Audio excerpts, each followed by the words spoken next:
Peço que abram as suas Bíblias em Efésios capítulo 6, a partir do verso 10 até o 18. Efésios capítulo 6, versículo 10 ao 18.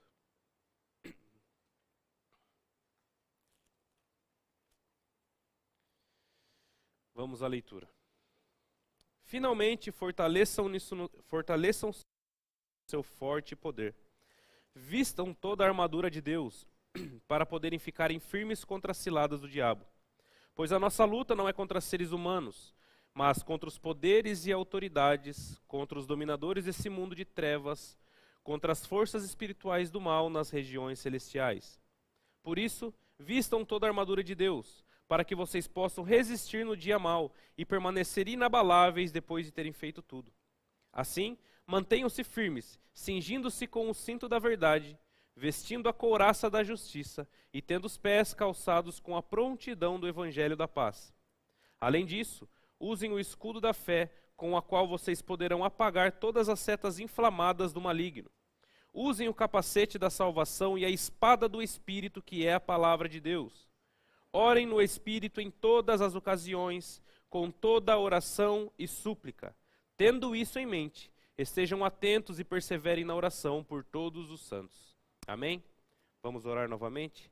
Senhor, nós te agradecemos, Pai, por essa palavra, te agradecemos por essa igreja e por todas as pessoas que nos assistem em casa e que estão aqui presencialmente, Pai.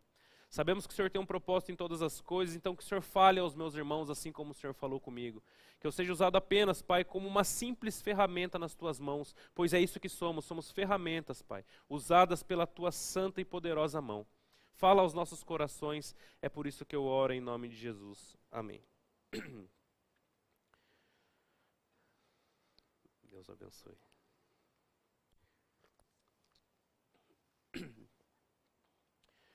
Irmãos, hoje nós falaremos de algo que todos nós já conhecemos, já ouvimos falar, já estudamos sobre. Não é um assunto novo para nós.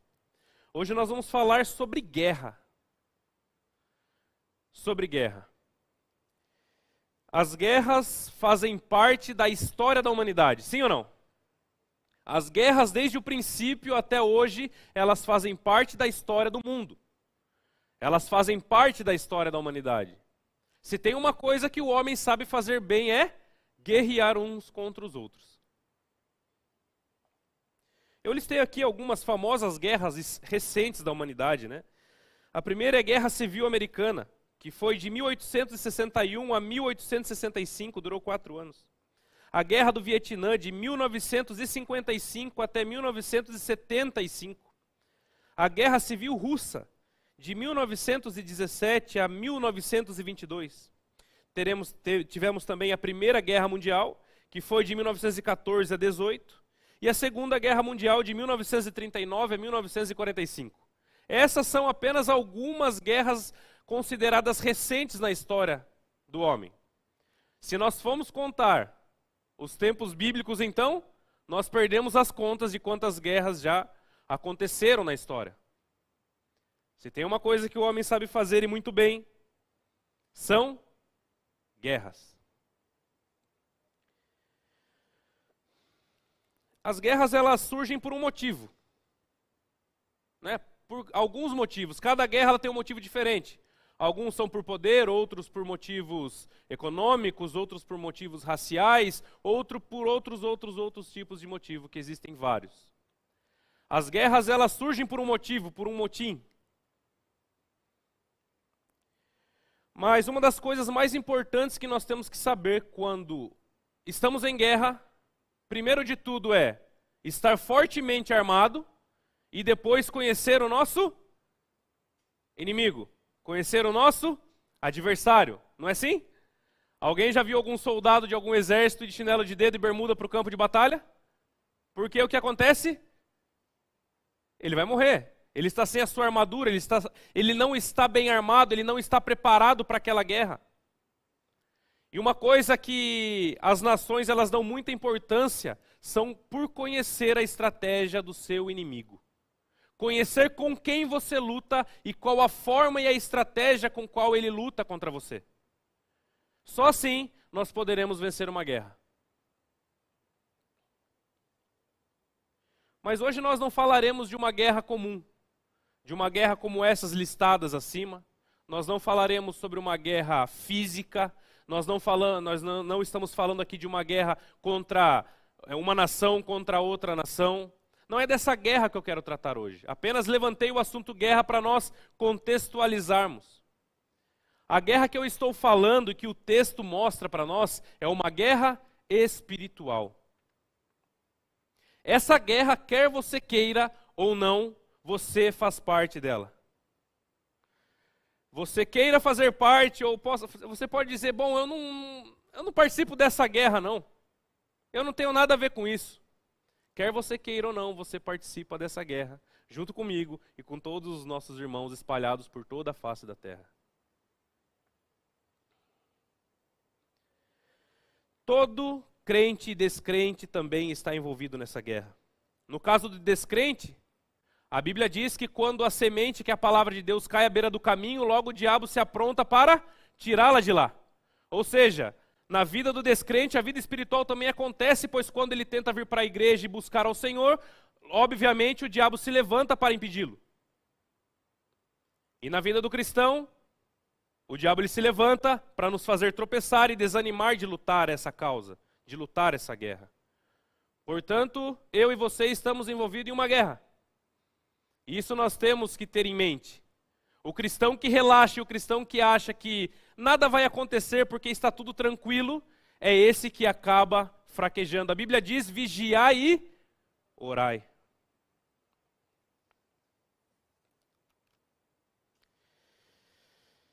Paulo escreve a carta de Efésios, ele está preso em Roma. Paulo estava num cárcere.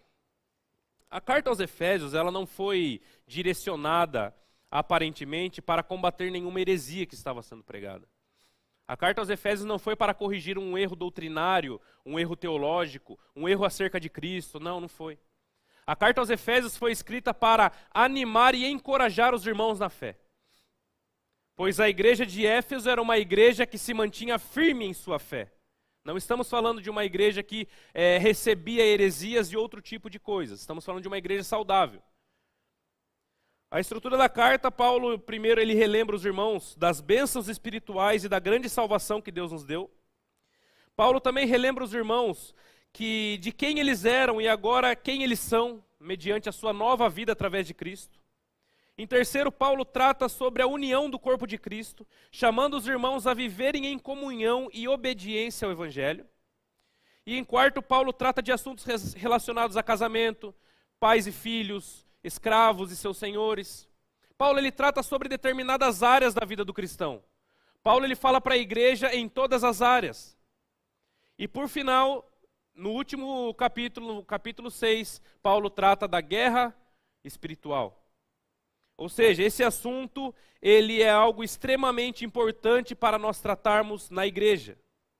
Paulo poderia muito bem tratar todos esses outros assuntos, sobre a salvação, sobre a nossa vida em obediência, sobre pai para respeitar filho, e filho respeitar os pais, e os pais para educarem os seus filhos corretamente, mas ele não parou por aí. Paulo ele fez questão de terminar a sua carta com orientações acerca da nossa guerra espiritual e de quem nós estamos falando quando falamos de adversário. O primeiro ponto, nós temos que entender que a armadura que a Bíblia diz é Cristo que conquistou para nós, no versículo 10. Acompanhem comigo. Finalmente, fortaleçam-se no Senhor e no seu forte poder. A primeira coisa que temos que entender é que essa armadura não é algo que você e eu devemos correr atrás para conquistar ou alguma coisa que nós devemos adquirir. Toda essa armadura que o texto descreve são coisas que Cristo conquistou para nós na cruz do Calvário. Verdade, justiça, paz, fé, salvação e a sua palavra. Essa armadura Cristo já conquistou para nós. Isso não tem nada a ver com as suas habilidades, isso não tem nada a ver com a sua intelectualidade, isso tem a ver com o que Cristo conquistou para a sua igreja. Jesus disse, no mundo tereis aflições, mas tende bom ânimo, eu venci o mundo. As guerras, elas vão causar grandes aflições nas nossas vidas. Mas nós temos que nos animar porque o general já garantiu a vitória. Ele já garantiu que dessa guerra nós somos vencedores. Porém, estamos vivendo ela. Então, tudo que nós falarmos aqui a respeito da armadura de Deus é algo que Cristo conquistou para você e para mim na cruz do Calvário. Todas as bênçãos espirituais que também Paulo cita. Todos os benefícios que Cristo conquistou para o seu povo. No segundo ponto, nós vemos no versículo 11 e 12. Vistam toda a armadura de Deus, para poderem ficarem firmes contra as ciladas do diabo. Pois a nossa luta não é contra seres humanos, mas contra os poderes e autoridades, contra os dominadores desse mundo de trevas, contra as forças espirituais do mal nas regiões celestiais. Já dado essa introdução, Paulo então ele apresenta o nosso inimigo. Já que estamos numa guerra, com quem estamos lutando? Você sabe quem é o seu inimigo? Você sabe com quem você luta? Será que muitas vezes você não direciona os seus olhares para uma pessoa ou para alguma coisa que na verdade não é o seu inimigo? Paulo orienta os irmãos a vestirem a armadura de Deus para poderem ficarem firmes contra as ciladas do diabo. Somente vestindo a armadura de Deus, nós ficaremos firmes. Pois uma coisa é certa, as investidas do diabo virão. Isso é certo. Paulo apresenta o nosso inimigo, e o nosso inimigo não é contra seres humanos. O nosso inimigo é contra um exército do mal liderado por Satanás. A nossa luta não é contra a carne ou contra sangue, mas contra principados e contra potestades. Esse é o nosso inimigo. Muitas vezes nós direcionamos os nossos olhares, muitas vezes para as pessoas, ou para as situações, ou para o nosso emprego que nós perdemos. Muitas coisas nós rotulamos como um inimigo na nossa vida. Nós temos esse costume de sempre rotular inimigos, sempre rotular pessoas e coisas como sendo os nossos inimigos. Mas Paulo chama a nossa atenção para o seguinte: você não luta contra as pessoas. Se as pessoas estão te fazendo mal, ela pode ser usada pelo diabo, mas ela não é o seu inimigo de fato. Porque muitas vezes não adianta a agressão, não adianta se revoltar, não adianta nada disso, porque é uma guerra espiritual. Muitas vezes você combate uma pessoa achando que ela é seu inimigo, mas muitas vezes o diabo já usou outra também para te atacar. Porque essa guerra é uma guerra espiritual, não é uma guerra física. Não é uma guerra de combate usando a força do nosso braço. É uma guerra que nós temos que ter oração, joelho no chão.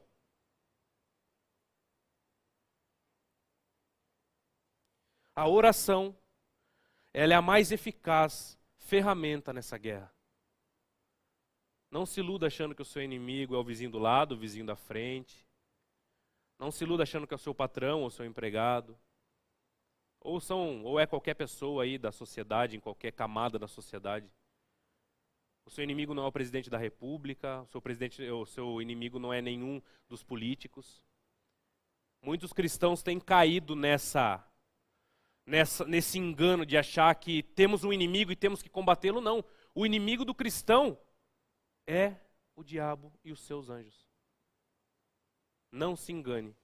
Pois muitas vezes é isso que ele quer, que você direcione a sua batalha no inimigo errado. Distração.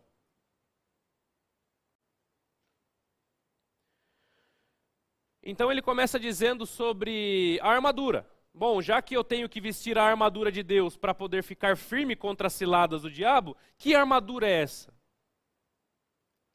O que ela causa em mim? Por que é tão importante eu vestir essa armadura? Por que ele diz que se eu não tiver com ela, nessa guerra eu só vou ser ferido e machucado?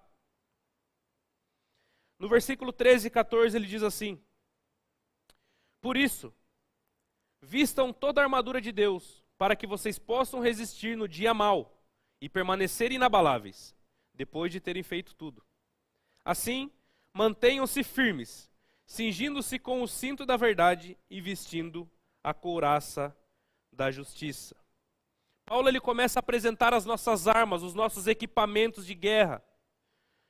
E ele diz para nós vestirmos a armadura de Deus para permanecermos inabaláveis quando chegarem os dias maus. De fato, os dias maus chegarão. De fato, os dias maus, mais cedo ou mais tarde, eles chegarão na minha vida e na sua. Engana-se aquele que acha que nunca terá problema. Os dias maus chegarão. Mas nós temos que vestir a armadura para permanecermos inabaláveis quando chegar os dias maus. A grande surpresa não é os dias maus chegarem, a grande surpresa é se nós estamos fortemente armados ou não. A grande surpresa é que muitas vezes as pessoas deixam para vestir a sua armadura em cima da hora. Apenas quando acontece algo as pessoas oram, as pessoas buscam a Deus. Mas quando está tudo tranquilo, as pessoas relaxam e acham que estão no país das maravilhas. Por que somos assim? Será que nós não podemos buscar a armadura de Deus diariamente para que quando chegar o dia, nós estejamos prontos? Mas não, nós deixamos sempre para a última hora. O cinto que Paulo descreve era uma peça, uma das mais importantes da armadura do soldado, feito de couro. O cinto era usado para pendurar a espada e sustentar a couraça. E já a couraça, que ele também cita, era feita de metal e protegiam os órgãos vitais do soldado. O cinto sustentava a couraça e a couraça de metal protegia os órgãos vitais do soldado, para que ele não se ferisse em batalha. A Bíblia diz em João 14,6: Eu sou o caminho, a verdade e a vida. Ninguém veio ao Pai senão por mim. Nós estamos falando do cinto da verdade. E quem é a verdade? Cristo. Ele mesmo disse: Eu sou o caminho, a verdade e a vida. Ninguém vem ao Pai senão por mim. Essa verdade tem que nos sustentar. Cristo é o único caminho, Ele é a única verdade, Ele é a única vida. Em qual verdade você está acreditando? Jesus é aquele que pagou o nosso preço na cruz. Jesus é aquele que pagou a nossa dívida que era impagável. Somente existe um caminho e o caminho é Cristo. E Paulo diz: vistam-se com o cinto da verdade. E a couraça da justiça, né? Ele usa a couraça e atribuindo a justiça. Em Romanos 5,9, Paulo diz: como agora fomos justificados por seu sangue, muito mais ainda seremos salvos da ira por meio dele. Nessa guerra nós seremos bombardeados todo dia. O inimigo tentando nos fazer pensar que nós não somos dignos, que nós não somos capazes de absolutamente nada, que nós somos impuros, que nós somos pecadores. Quem aqui nunca sofreu uma opressão do diabo, falando: para de ir na igreja. Para ir na igreja para fazer o que você está fazendo, fica na casa. Ele usa dessas estratégias, querendo ganhar aqui.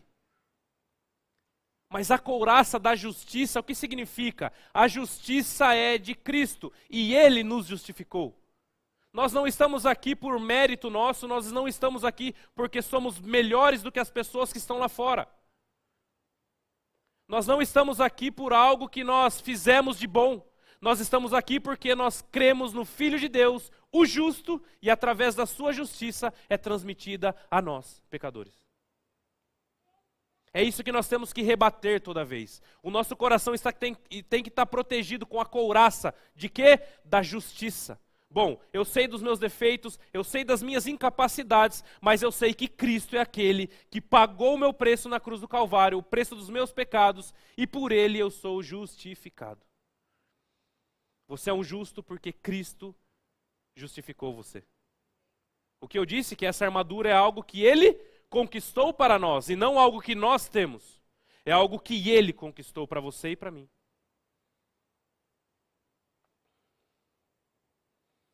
Não podemos desanimar nessa guerra. Ser salvo não tem nada a ver com o que você faz ou deixa de fazer. Ninguém é salvo pelo que faz. Nós fazemos porque somos salvos. Deu para entender? Você não é salvo pelo que você faz, você é salvo pela fé em Cristo Jesus.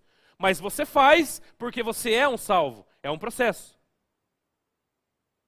Mas você é salvo porque Ele pagou com o seu sangue na cruz do Calvário o preço dos seus e dos meus pecados. E a ira de Deus que era para cair sobre você e sobre mim, não cairá graças a Cristo Jesus, o nosso Senhor. O Cordeiro de Deus que tira o pecado do mundo.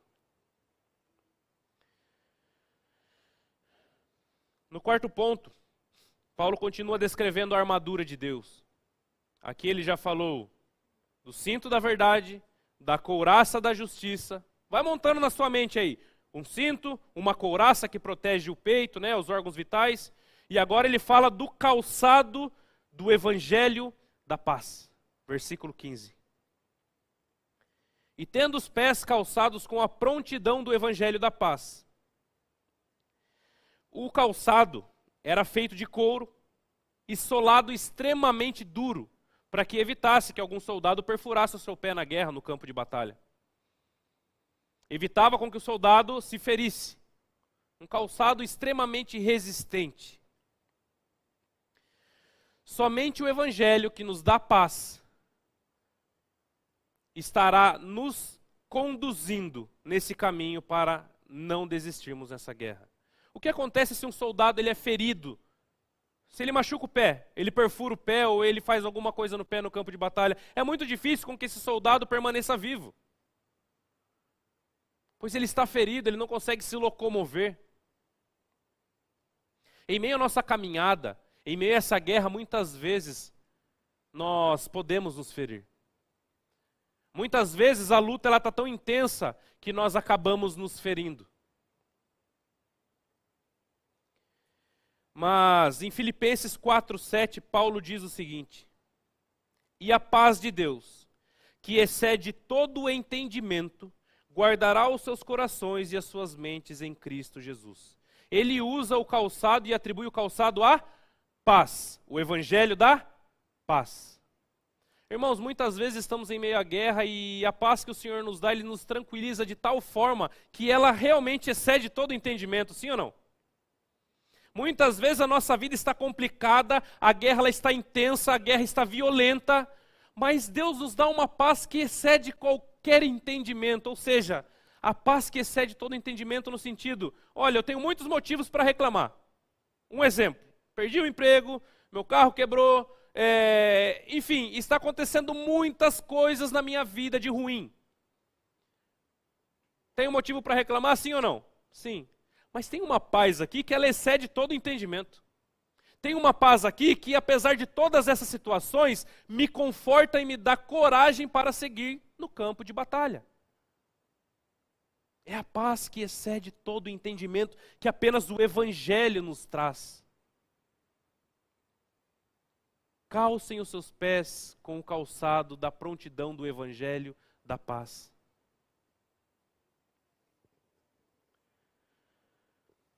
Paulo continua no versículo 16. Além disso, usem o escudo da fé, com a qual vocês poderão apagar todas as setas inflamadas do maligno. O que é fé? Ele usa agora, ele atribui o escudo, que era outro objeto, né, da armadura, agora ele atribui a fé. A Bíblia diz em Hebreus 11:1, ora, a fé é a certeza daquilo que esperamos e a prova das coisas que não vemos. Se a fé é a prova, a fé, ela é a certeza daquilo que esperamos, o que esperamos de fato? O que nós estamos esperando? Onde está a sua fé? A fé do cristão, ela tem que estar unicamente esperando a volta de Cristo. Esperando o dia em que nós moraremos com Ele na glória. Essa é a nossa fé. A nossa fé não pode estar em governo, a nossa fé não pode estar no filho, não pode estar na mãe, não pode estar em algum parente. A nossa fé não pode estar em coisa alguma a não ser em Cristo que voltará e um dia nós moraremos com Ele na glória. Essa é a nossa fé. É a certeza daquilo que esperamos. Você tem esperado isso? Ou será que você tem esperado apenas o pagamento cair? Ou será que você tem esperado apenas sair o 13º? Qual é a sua fé? Será que o nosso pensamento está ligado no dia em que todas as coisas se resolverão e Cristo julgará tanto os vivos quanto os mortos? Será que a nossa fé é nele, que está próximo à sua volta? E se ele não tem voltado para todos, ele tem voltado para as pessoas individualmente. É isso que temos que esperar, a morada com ele na glória. E a fé é a prova daquilo que não vemos. Nós não vemos a Cristo, nós não vemos a Deus, mas nós sentimos a Ele. A transformação nas nossas vidas é a maior prova de que Deus existe e mora dentro de você e de mim.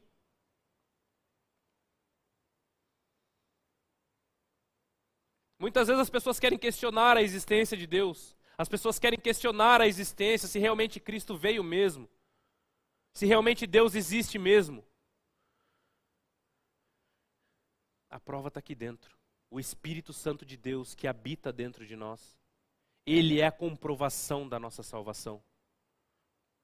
Nós não vemos o vento, mas sabemos que ele existe, sim ou não? Por quê? Porque nós sentimos. Principalmente as mulheres, quando sai o cabelo tudo arrumadinho de casa, né? E bate aquele vento, daí ela vê quem é o vento de verdade. Nós sentimos. Cristo está dentro de nós. Espírito Santo está dentro de nós. Cristo morreu por nós e nos deu a salvação. E estamos nessa guerra. Quer você queira ou não.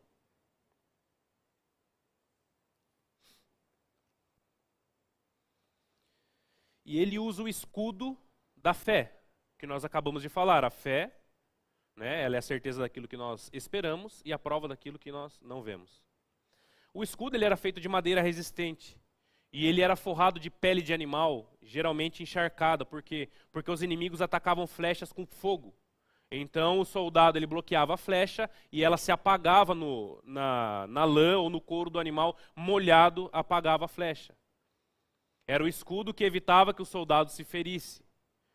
O mundo aí fora muitas vezes quer ferir a sua fé, quer zombar da sua fé.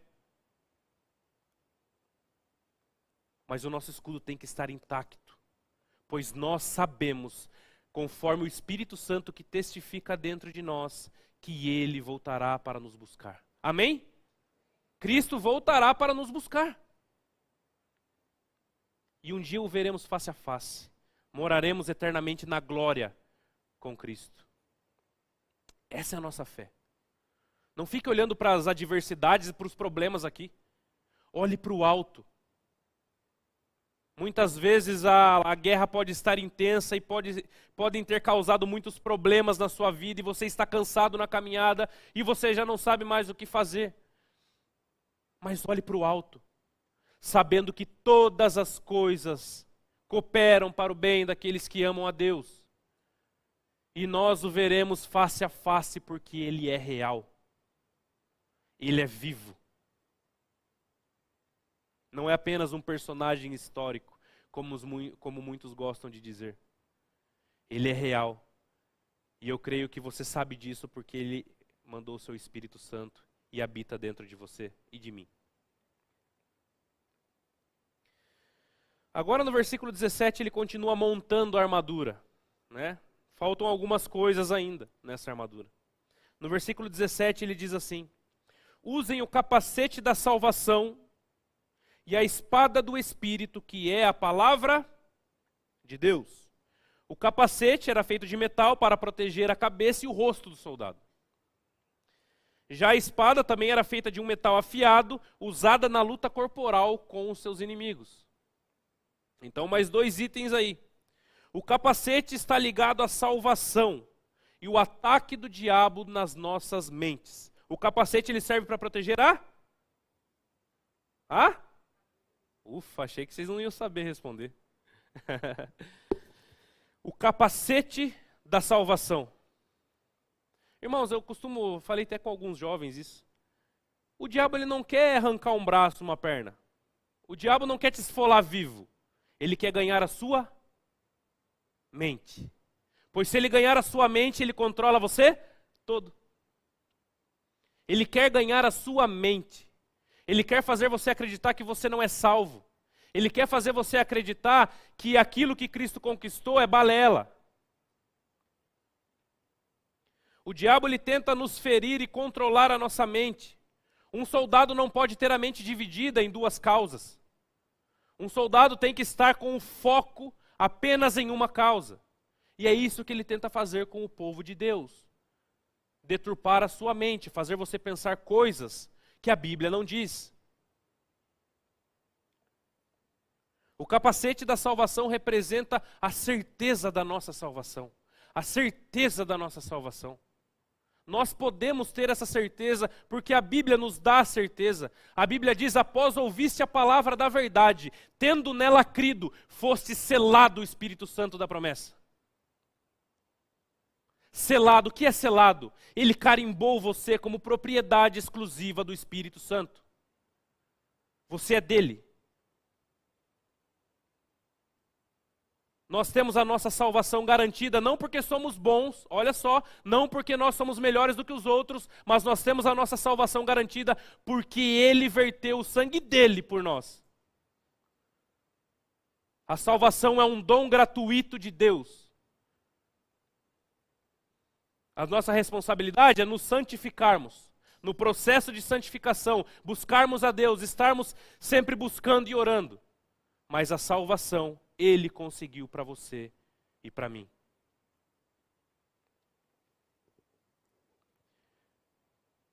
Nada nos separará do amor de Cristo Jesus. Nada. É isso que você tem que ter na sua mente e coloque o seu capacete da salvação para que nada tire isso da sua mente.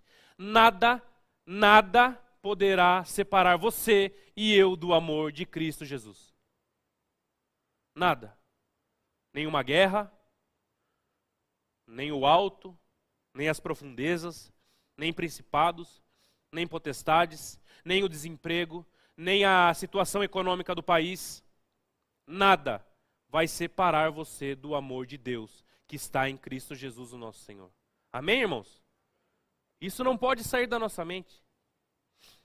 E ele também diz da espada do Espírito, que é a palavra de Deus. A palavra de Deus é a nossa bússola nessa guerra. É onde nos dá diretriz.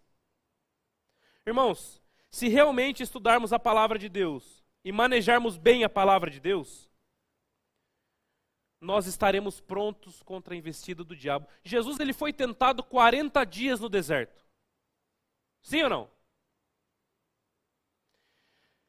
Sempre que o diabo iria tentar Jesus, o que Jesus fazia? Usava a palavra. Jesus não respondia nada por si mesmo. Jesus não tentou fazer justiça pelas suas mãos. Ele respondia dentro da palavra de Deus. Está escrito. Está escrito. Nem só de pão viverá o homem, mas de toda a boca que procede toda a palavra que procede da boca de Deus. Está escrito: não tentarás o Senhor teu Deus. E está escrito: adorarás somente o Senhor teu Deus e só a Ele prestarás culto. A palavra de Deus é que nos dá diretriz e nos dá o que fazer. Somente a palavra de Deus nos orienta nessa guerra. Você sabe o que está escrito? Pense com você mesmo. Poxa, será que eu sei realmente o que está escrito? O que está escrito? Será que se você tiver uma situação onde você for tentado pelo diabo, você vai saber, bom, não, essa daqui eu não vou cair não, porque está escrito. Todos nós temos que estudar a palavra de Deus. Não existe cristão que não estuda a palavra de Deus. Não existe cristão que só ora ou cristão que só lê a Bíblia. Certa vez perguntaram para um pastor: pastor, o que é mais importante na minha vida com Deus? Ler a Bíblia ou orar? O pastor olhou para o irmão e respondeu: qual das duas asas do pássaro é mais importante, a direita ou a esquerda? As duas. Sem uma ou sem a outra, ele não consegue voar. Muitas vezes você não consegue voar porque uma das suas asas está deficiente. Bíblia e oração. Bíblia e oração é a base do nosso compromisso e do nosso diálogo com Deus.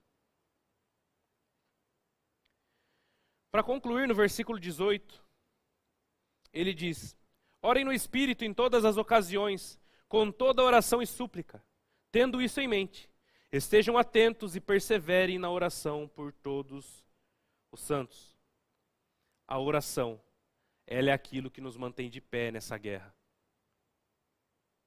Não xingue o irmão, ou não xingue a pessoa que mora no seu bairro.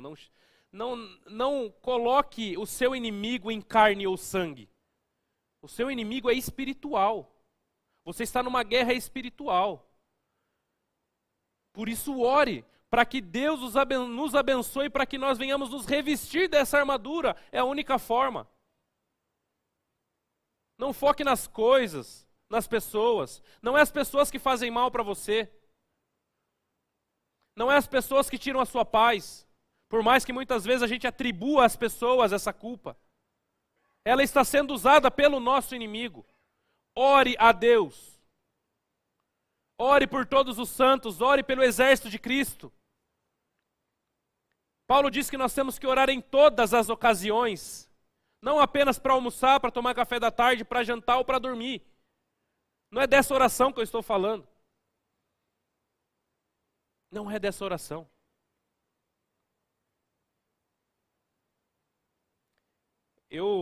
Recentemente eu peguei um costume, eu comprei um caderno e esse é o meu caderno de oração. Eu coloco todos os pedidos que me pedem e pedem para eu estar orando, eu coloco.